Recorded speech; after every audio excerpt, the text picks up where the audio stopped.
வாசல் வாசகர் வட்டமானது பல்வேறு கலை இலக்கிய ஊடக செயற்பாடுகளை முன்கொண்டு செல்லும் ஒரு அமைப்பாகும். அதன் அடுத்த நகர்வாகவும் அடுத்த செயற்பாடாகவும் வாழும்போதே வாழ்த்துவோம் என்ற துணைப்பொருளில் பல்வேறு செயற்திட்டங்களை முன்னெடுத்து வருகின்றோம். அந்த வகையில் கலைஞர்களை, இலக்கியவாதிகளை, ஊடகவியலாளர்களை அறிமுகப்படுத்த வேண்டிய தேவை ஏற்பட்டிருக்கின்றது. வாழும்போதே வாழ்த்துவோம் என்ற பகுதிக்குள் வடக்கு மாகாணத்தில் பல்வேறு நாட்டுக்கூத்து இலக்கிய வடிவங்கள் ஊடாகவும் பாரம்பரிய அண்ணாவியார் வரிசையில் முதன்மை இடத்தை பிடித்தவருமான வேலாயுதம்பிள்ளை சரவணபவன் அவர்களை இன்றைய களத்தில் சந்திக்கின்றோம். இன்றைய நிகழ்வில் வடமாகாணத்தில் பல்வேறு நாட்டுக்கூத்து செயற்பாடுகளை முன்னெடுத்து வரும் ஒரு பாரம்பரிய ஒரு கலைஞரான நீங்கள் உங்களை பற்றி ஒரு சிறு அறிமுகத்தை வழங்குமாறு அன்பாக வேண்டுகின்றோம். அதாவது நான் வடமராட்சியிலே கற்கோளம் என்ற இடத்தில் பிறந்து வளர்ந்து இப்போ தற்சமயத்தில் திருவோணமலையில் அன்பளிபுரத்தில் வசித்து கொண்டு வருகிறேன். எனக்கு எங்களுடைய இடங்களில் உடுக்கடித்தல், கோயில் பொங்கல்களுக்கு உடுக்கடிப்பார்கள், கரகம், காவடி, கொம்மி இப்படியான விவரங்கள் செய்வார்கள். வருஷா ஒவ்வொரு கோயில் மலைக்கும் வருஷாவரம் செய்வார்கள். ஆனால் அதே போன்று இந்த திருவோணமலையிலேயும் எங்களுடைய ஆலயங்களில் இப்படியான நிகழ்வுகள் செய்ய வேண்டும் என்று எனக்கு ஒரு ஆவல். அதனால் அதுக்கு உறுதுணையாக எனது மகன் திருச்செந்தன் அவர்கள் இருப்பதனால் யாழ்ப்பாணத்தில் உள்ள கலைகள் அனைத்தையும் இங்கு செய்யக்கூடிய ஆற்றல் படைக்க வேண்டும் என்று என்னுடைய ஒரு ஆதங்கம்.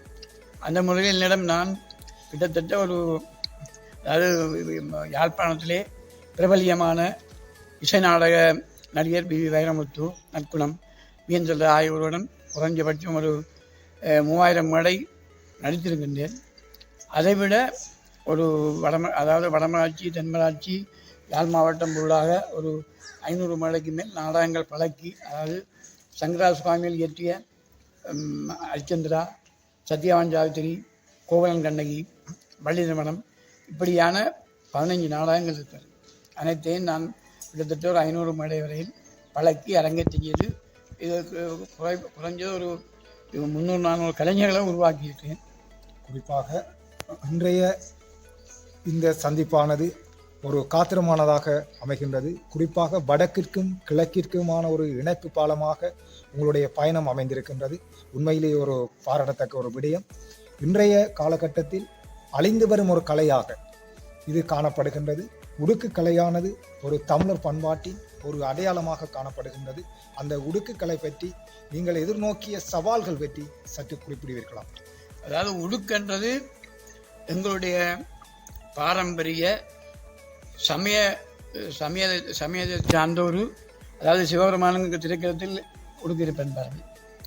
அதை விட அந்த நாளையில் அம்மன் நோய் வந்தால், ஒரு வீட்டில் அம்மன் நோய் வந்தால் அந்த அம்மன் தாலாட்டு உடுக்கடித்து அம்மன் தாலாட்டு பாடினால் நிச்சயமாக அந்த நோய் இறங்கும்.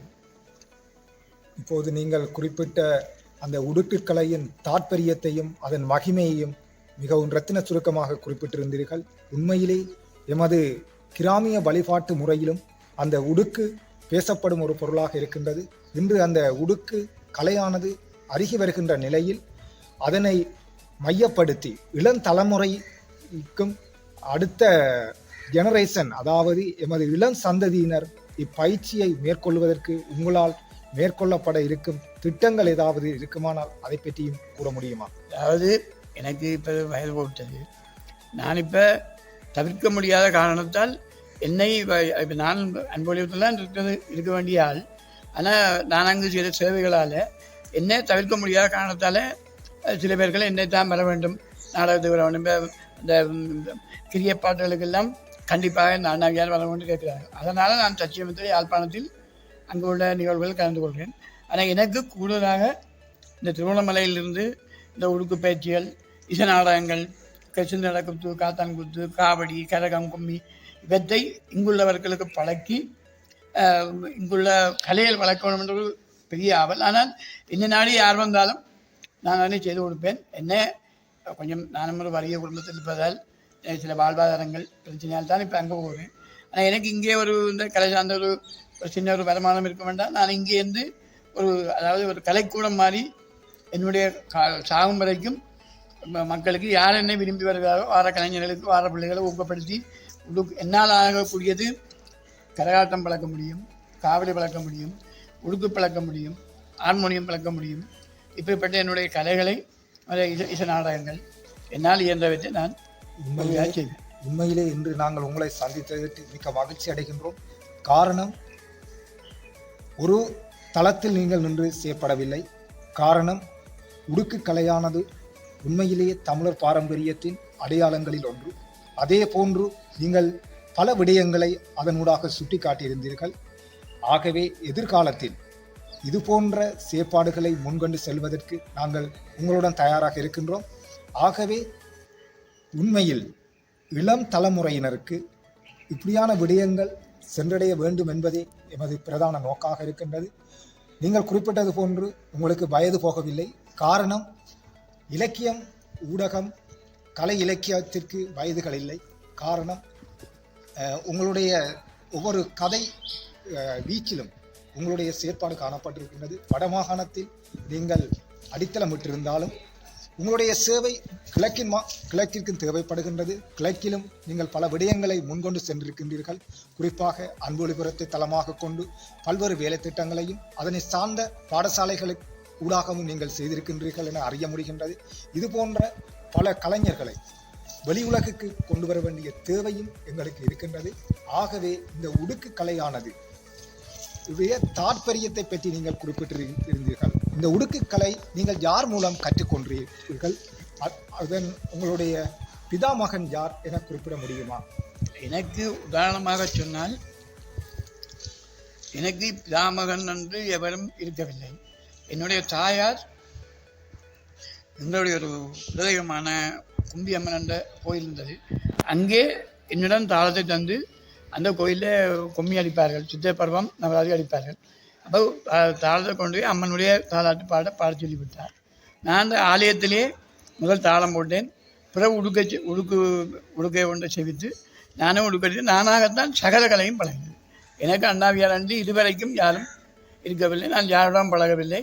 நாடகங்கள் எங்களை தும்பளை, அதாவது எங்கள் இடத்துல தும்பளை நெல்லண்டை பத்தாலயம் இருந்தது.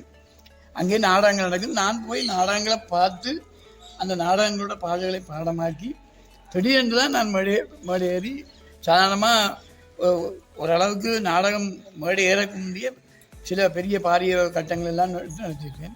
இது எனக்கு சுருக்கமாக சொல்ல போனால் என்னுடைய பெற்றதாயும் என்னுடைய குலதெய்வம் தான். அண்ணாவியர் வரிசையில் மிகவும் குறிப்பிடத்தக்க அளவு பல்வேறு சேவைகளை நீங்கள் செய்திருக்கின்றீர்கள். ஆகவே உங்களுக்கு இதுவரை கிடைத்த கௌரவம் பற்றி குறிப்பிட முடியுமா? எனக்கு அதாவது என்ன காரணம் என்றால், கரியலில் விருதண்டு ஒன்று கிடைத்திருக்கிறது, மற்ற சர்டிஃபிகேட்டுகள் நிறைய கிடைத்திருக்கிறது. ஆனால் இப்போ உள்ள இந்த கலாச்சார நிலைமையில் காரணம் நான் கொஞ்சம், அதாவது கொஞ்சம் என்ன சுத்தத்தில் படிப்பறிவு உறவு. அதனால எங்களை விட ஒன்றும் தெரியாதவனுக்கெல்லாம் விருதுகள் கொடுக்குறார்கள், விருதுகள் கொடுக்குறார்கள். எங்களை கொஞ்சம் இந்த படிப்பறிவு இல்லாதாலே எங்களை ஒதுக்கி விட்டார். நாங்கள் விதேசி பேப்பர் கூட என் நிலைமையை கொடுத்தோம். உண்மையிலேயே நீங்கள் ஒரு சில முக்கியமான விடயங்களை தொட்டு சென்றீர்கள். விருதுகள் வழங்குகின்ற போது ஒரு அவ்விடத்திற்கு சென்று கலைஞர்களை தேட வேண்டும். அது தற்போது மிகவும் குறைவாகவே இருக்கின்றது. அது நாளடைவில் மாற்றப்பட வேண்டிய தேவையும் இருக்கின்றது. உங்களை போன்ற பல அண்ணாவிமார்கள் இம்மண்ணில் பல்வேறு அளப்பெரிய சேவைகளை செய்திருக்கின்ற போது அவர்கள் புறக்கணிக்கப்படுவதும் ஒரு துன்ப செயல். எனவே இது போன்ற அண்ணாவிமார்களை வாழும்போதே வாழ்த்துவோம் என்ற துணைப்பொருளே நாங்கள் இச்செயற்திட்டத்தினை முன்னெடுத்திருக்கின்றோம். உங்களுடைய அந்த உடுக்கு கலையானது உண்மையிலேயே இன்றைய காலகட்டத்தில் மிக முக்கியமானது ஒன்றாக நாங்கள் பார்க்கின்றோம். காரணம், உடுக்கு கலையின் தோற்றம், அதன் வளர்ச்சி, அதன் போக்கு என்பது ஒரு சாதாரணமான ஒரு விடயம் அல்ல. அது எமது தமிழர் பண்பாட்டுடனும் எமது சமய வழிபாட்டுடனும் மிக நெருக்கமாக காணப்படுகின்றது. இன்று திருகோணமலை மாவட்டத்தில் இக்கலை ஆனது அழிந்து போகின்ற நிலையில் கிராமங்களை மையப்படுத்திய சில பகுதிகளிலே இது நிலைநிறுத்தப்பட்டிருக்கின்றது. உதாரணமாக கொட்டியாவுரப்பட்டு பிரதேசத்தில், அதாவது கும்பத்து மால் என்ற ஒரு சடங்கு நிகழ்வு, நவராத்திரியை மையப்படுத்திய நிகழ்வில் இந்த உடுக்கு ஓசையை கேட்கக்கூடிய சந்தர்ப்பம் கிடைக்கின்றது. அது மாணவ செல்வங்களை சென்றடைய வேண்டுமாக இருந்தால் எதிர்காலத்தில் உங்களை போன்ற அண்ணாவிமார்கள் இது போன்ற செயற்பாடுகளில் களமிறக்குகின்ற போதுதான் இது எமது பண்பாட்டை வளர்க்க முடியும். ஆகவே இன்னும் ஒரு விடயத்தினையும் உங்களிடம் நான் கேட்க வேண்டிய தேவை இருக்கின்றது. உண்மையிலேயே நீங்கள் குறிப்பிட்டிருந்தீர்கள், ஒருவரிடமிருந்து கற்றுக்கொள்ளாமல் ஒரு தானாக வருவது என்பது ஒரு சாதாரணமான ஒரு விடயமல்ல. இறைவன் கொடுத்த வரங்களுள் அது தனித்துவமானது. உண்மையிலேயே அப்படியானவர்கள் ஒரு சில பேரையே இன்று நாங்கள் காண முடிகின்றது. அதனாலோ என்னவோ உங்களுடைய தனித்துவம் ஒரு சற்று வித்தியாசமான பார்வையை காணப்படுகின்றது. நான் மீண்டும் குறிப்பிட்டது போன்று நீங்கள் வடக்கு மண்ணை சேர்ந்தவர்களாக இருந்தாலும் இன்று கிழக்கிற்கும் வடக்கிற்குமான ஒரு இணைப்பு பாலமாக இன்று நீங்கள் காணப்படுகின்றீர்கள். உங்களுடைய செயற்பாடானது எதிர்காலத்தில் திருகோணமலை நகரை மையப்படுத்தி மட்டும் நின்று விடாமல் கிராமப்புறங்களை நோக்கி நகர்வதற்கு நாங்கள் வழி சமைக்க இருக்கின்றோம். உங்களுடைய ஒத்துழைப்பு அதற்கு எப்படி அமையும்? அதாவது யாழ்ப்பாணத்தை பொறுத்த வரைக்கும் நான் சகல விதமான தொண்டுகளும் செய்து விட்டேன். இசை நாடகங்களை பழகினேன். அதாவது பிறந்த ஊருன்ற முறையில் செய்தேன். ஆனால் இப்பொழுது நான் திருமணம் செய்து வாழ்ந்த ஊர் திருவண்ணாமலை அன்பழகன். அங்கு செய்ததை போன்று இங்கும் கலைஞர்களை உருவாக்க வேண்டும். நடிகர்கள் அதாவது என்னுடைய பாரம்பரிய நாடகம் என்று இருக்குது. அதாவது ஹரிச்சந்திரா, பள்ளி திருமணம், கோவலங்கண்ணை, இதுகளில் ஒவ்வொன்றும் அதாவது எல்லாமே ஒரு எங்களுடைய சரித்திரத்தை கூறுவது. அதனால் இந்த திருவண்ணாமலை மாவட்டத்தில் இந்நாள் முடிந்தவருக்கு யாழ்ப்பாணத்தில் கிட்டத்தட்ட 500 பேருக்கு மட்டும் நான் கலைஞர்களை உருவாக்கியிருக்கேன். அதே மாதிரி இந்த திருவண்ணாமலையிலையும் சாகிறதுக்கு முன் கொஞ்சம் கலைஞர்கள் உருவாக்க வேண்டிய ஒரு எண்ணம் உண்டு, திட்டவட்டமான எண்ணம் உண்டு, நடமுண்டு. 500 பேர் என்பது ஒரு சாதாரணமான விடயம் அல்ல. ஒரு சில பேரை உருவாக்குவதே மிகவும் ஒரு கடினமான செயல். இன்றைய இளம் தலைமுறையினருக்கு உண்மையிலேயே நீங்கள் குறிப்பிட்ட அந்த 500 பேர் என்றது பல மடங்கு முக்கியமானது. இன்றைய நிலையில் அது மிக குறைவு. காரணம், வளர்ந்த வரும் எழுத்தாளர்களோ சிரேஷ்ட எழுத்தாளர்களோ இளம் எழுத்தாளர்களை ஊக்குவிப்பது மிக குறைவு. அந்த வகையில் அந்த செயலை நீங்கள் செய்யவில்லை. ஆகவே அதற்காக நாங்கள் உங்களை பாராட்டுகின்றோம். எதிர்காலத்தில் உங்களுடைய செயற்பாடுகள் மிகவும் உத்வேகமாக அமைவதற்கு எங்களுடைய வாசல் கதவு திறந்திருக்கின்றது. ஆகவே உங்களுடைய இந்த கலை இலக்கிய செயற்பாடுகளை விட சற்று வித்தியாசமான ஒரு பார்வையில் பாரம்பரியத்தை மையமாக முன்கொண்டு செல்வது ஒரு தனித்துவமானது. ஆகவே உங்களுடைய அந்த உடுக்கு கலை என்பதை விட இன்னும் சில விடயங்களை நீங்கள் சாதுரியமாக நுணுக்கமாக கூறியிருந்தீர்கள். அதாவது பாடல், இசை என்பவற்றை இதன் ஊடாக நீங்கள் கொண்டு சென்றிருக்கின்றீர்கள் என்பதை நேரடியாக சொல்லாமல் மறைமுகமாக 2 தடவை குறிப்பிட்டிருந்தீர்கள். ஆகவே உங்களுடைய அந்த காவியம், சிந்து, பாட்டு அதுகள் பற்றி ஒரு சில விடயங்களை குறிப்பிட முடியுமா? அதாவது காத்தவராயன் நாடகத்தை அது சிந்து நடைக்கூத்து என்பார்கள். மற்றது இசை நாடகம் என்றால் அது சங்கீத கர்நாடக சங்கீதத்தோடு சம்பந்தப்பட்டது. அதாவது இசை நாடகத்திலே காதல், அதாவது காதலுக்கு முதல் மரியாதையும் கற்புள்ள ஒரு பெண்ணினுடைய மகத்துவத்தை தெரிவிக்கக்கூடிய சத்தியவான் சாகித்ய நாடகம். அதாவது கணவனுடைய உயிர் ஒரு வருடத்தில் முடிய போன்று அறிந்தும் தான் அந்த கணவனை சத்தியவானை விரும்பிவிட்டேன் என்றதற்காக அந்த பெண்மணி அவரையே மணக்க வேண்டும் என்று தவம் இருந்து 1 வருஷத்தில் அந்த உயிர் போகின்றது. ஆனால் அந்த சாவித்திரி யமனோடு போய் யமலோகமெல்லாம் சென்று தந்த கற்பின் மகிமாய் யமனோடு சென்று கடைசியில் யமனை வந்து அந்த சத்தியாவனுடைய உயிரை மீட்ட அப்படியான ஒரு வரலாறு சத்தியவான் சாவித்திரி. பக்தநந்தனார் என்பது ஒரு பறையர் குலத்தில் பிறந்த ஒரு மனிதன். சிவபெருமானிடம் மிகவும் அன்பு கொண்டிருந்தார். அவருக்கு சிதம்பரம் போகணும் என்ற ஆவல் இருந்தது. அந்த காலத்தில் இந்த தாழ்த்தப்பட்ட மக்கள் என்று ஒதுக்கி இருந்தார்கள். அவர்கள் ஆலயத்துக்கு போக முடியாது. அப்பொழுது இவர் சிதம்பரம் போக வேண்டும் என்று அவருடைய ஐயர் சொல்கிறார், நீ உனக்கு தரப்பட்ட பங்கு வயலை விதைச்சு அறுவடை செய்துவிட்டு போகிறார். ஆனால் முதல் நாள் சொல்லுகின்றார், அடுத்த நாள் சிதம்பரம் போவார். உடனே அவர் என்ன செய்கிறார், வயலில் போய் படுக்கின்றார். சிவனிலிருந்து வயல் படுத்தவுடன் விடுவதற்குள் விளைக்காத பூமி நெல் விளைந்து கதிர் முத்தி கலகலக்க கண்டது. உடனே ஓடிப்போய் ஐயரிடம் சொல்ல ஐயர் வந்து அவரை வணங்கி சிதம்பரத்துக்கு அனுப்புகிறார். அது பக்தியில் உயர்ந்தது. அடுத்தது கோவலன் கண்ணகி என்றது உங்களை எல்லாருக்கும் தெரியும். அது சிலப்பதிகாரத்தில் நடந்த விடயம். அதனாலே அதை பற்றி விவரிக்க வேண்டிய அவசியமில்லை. நல்லதங்கால் என்பது அதாவது சொந்த சகோதரங்கள் அண்ணன் தங்கை பாசத்தை எடுத்து காட்டுவதற்காக நல்லதங்கால் தமையன் வீட்டுக்கு வருகிறார். நல்லதங்காலுடைய அன்னிக்காரி அவளை கேவலப்படுத்தியதால் 7 பிள்ளைகளையும் கிணத்துக்கு போட்டு அவள் சாகின்றாள். பிறகு திரும்ப இறைவனர்களால் அந்த பிள்ளைகள் எல்லாம் எழும்பி அப்படியே சகோதர பாசத்தை எடுத்து காட்டக்கூடிய ஒரு கதை நல்லதங்கால். இப்படியாக ஒவ்வொரு நாடகங்களும் உங்களுக்கு இதைத்தான் காட்டுகிறார். மற்றது காத்தவராயன் நாடகம் வந்து அதே காத்தவராயன் நாடகம் எல்லாம் மாரியம்மன் மகத்துவம். மாரியம்மன் மகத்துவம் என்றால் அதாவது முத்துமாரிக்கு பிள்ளை இல்லை என்று மலர் என்று சிவபெருமானும் கிருஷ்ணனும் சாபத்தை கொடுக்கிறார்கள். ஆனால் முத்துமாரி தன்னுடைய மகிமையால் காத்தவராயன் என்ற சிவபெருமானும் கிருஷ்ணவிடம் என்ற அந்த காத்தவராயனை பிறவிச்சு தன்னுடைய தவத்தின் வலிமையை அதை பெற்று நடந்த நாளம் தான் மாரியம்மன் மகத்துவம் தான் காத்தவராயனாக உள்ளது. இவை எல்லாம் எங்களுடைய பாரம்பரிய தத்துவங்களை தான் காட்டுது.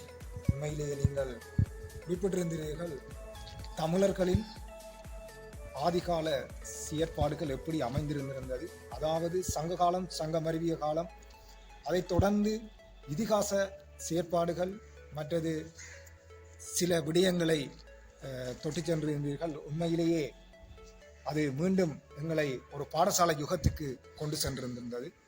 உண்மையிலேயே சில விடயங்கள் ஆவணப்படுத்த வேண்டிய தேவை இருக்கின்றது. குறிப்பாக தமிழர்களை பொறுத்த மட்டில் ஆவணப்படுத்தல் என்பது இன்று இல்லை.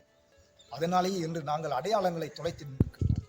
நாங்கள் பல விடயங்களை செய்திருக்கலாம், பல விடயங்களை வெளிப்படுத்தியிருக்கலாம். ஆனால் ஆவணங்களே பேசப்படும் பொருளாக காணப்படுகின்றன.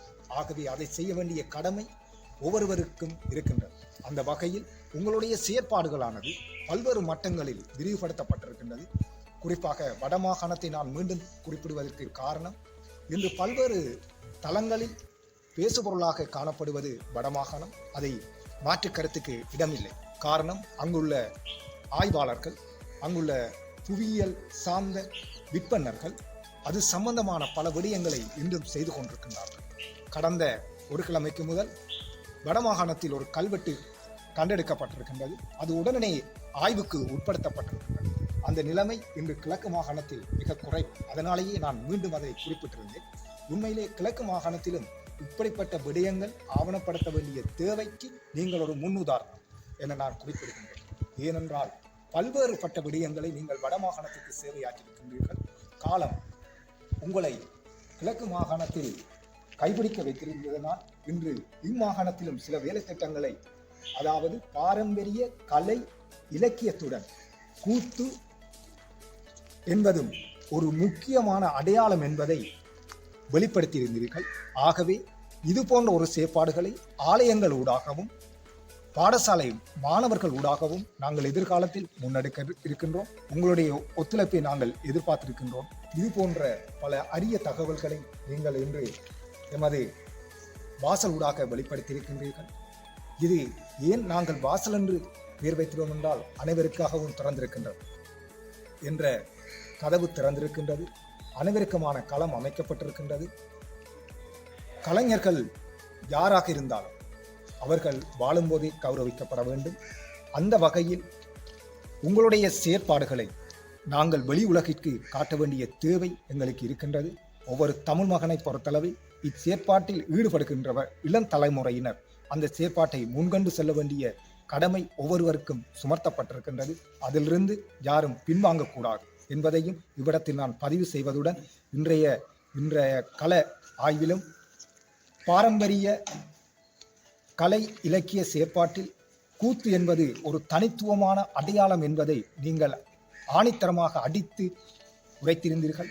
அதனையே நான் மையப்படுத்தி இவ்விடயத்தில் பதிவு செய்கின்றேன். கூத்து தமிழரின் பாரம்பரியமான ஒரு அடையாளம் என்பதை கூறிக்கொண்டு உங்களை இவ்விடத்தில் சந்தித்ததற்கு மகிழ்ச்சி அடைகின்றோம். நன்றி கூறி வாழ்த்துகின்றேன். வணக்கம்.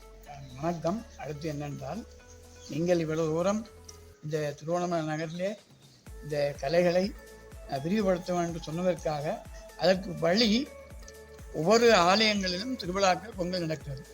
அந்த ஆலயங்களிலே அங்குள்ள மக்களை என்னை கொண்டு அங்குள்ள மக்களை ஒரு இப்போ கண்ணகி அம்மன் கோவில் என்றால் கண்ணகி நாடகம், காத்தான், முருகன் கோவில் என்றால் வள்ளியர்மணம், அப்படி அந்தந்த பிள்ளைகளே அந்தந்த இடத்திலேயே பழக்கி அந்தந்த பிள்ளைகள் மேடையேறினால் அந்த ஊரில் உள்ளவர்களெல்லாம் வந்து பார்ப்பார். அப்போ இந்த கலையை வளர்ப்பதென்றால் ஆலயங்கள் உள்ளதான் நிச்சயமாக வளர்க்கணும். நன்றி ஐயா. என்னுடைய அபிப்பிராயம். வாழ்த்துக்கள். உங்களுடைய ஆலோசனைகளையும் நாங்கள் எதிர்காலத்தில் பயன்படுத்த இருக்கின்றோம் என்பதையும் இவ்விடத்தில் பதிவு செய்து விடைபெறுகின்றோம். நன்றி. வணக்கம். நன்றி.